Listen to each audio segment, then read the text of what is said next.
a first-generation student, and one of the things that comes to mind is when you're going through it, you don't realize you're a first-generation student. Coming to this country in 1967 at the age of 8, I didn't realize what it all entailed, other than we were coming to this country to make a better life for ourselves. And as my parents always shared with me, we brought you here, the rest is up to you, because this was, after all, a land of opportunity for us. And at the age of 8, you quite don't know too much about what's going on in the politics at hand, but you do know you're in a country where education is one of the ways out of poverty. There's 3 steps to the problem. You have 2 of them. Let's just work on the 3rd one, and I'll help you. Why is the first generation important, and why is the second one as well? And maybe we don't give it a lot of airtime, but why is the second generation almost as important as the first one?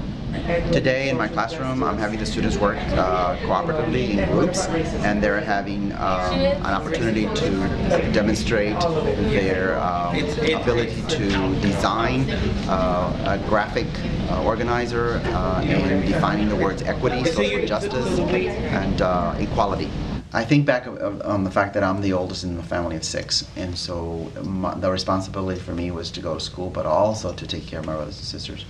And it just brings back memories, and that's why I share with them. One of the first things I do is share with them my beginnings as a student here in the United States, without any English in my language, and only Spanish. And so I show them a picture of my first house. I want them to see that everything didn't come easy to me, that I was not a straight A student, that I was not top 10 in my class, or was on the honor society, and that my home was very poor.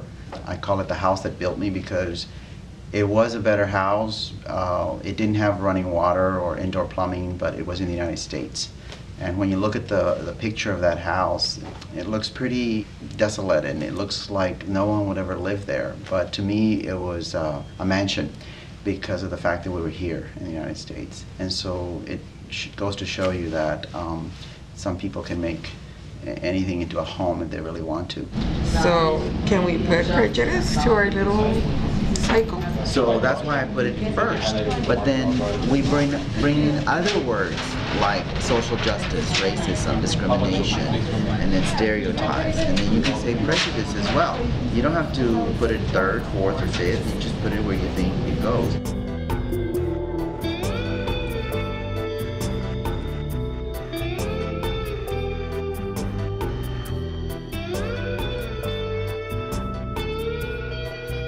Education is 9/10 encouragement, and that's kind of how we opened up the class.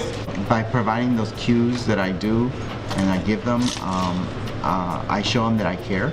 I praise them.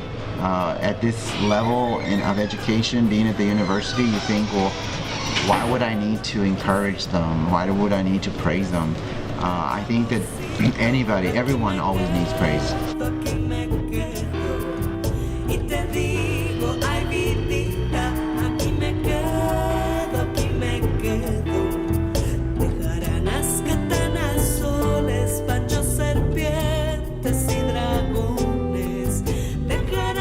I saw that education was the only way out of where I came from. Not forgetting where I came from, but one of the ways out. I see in them what I went through. And so I share it with them so that they can understand that I'm from the same background. And the only thing that's changed is time has gone by, but I took the opportunity to learn from every situation that I was going through and turn it into something positive for me and for my future family.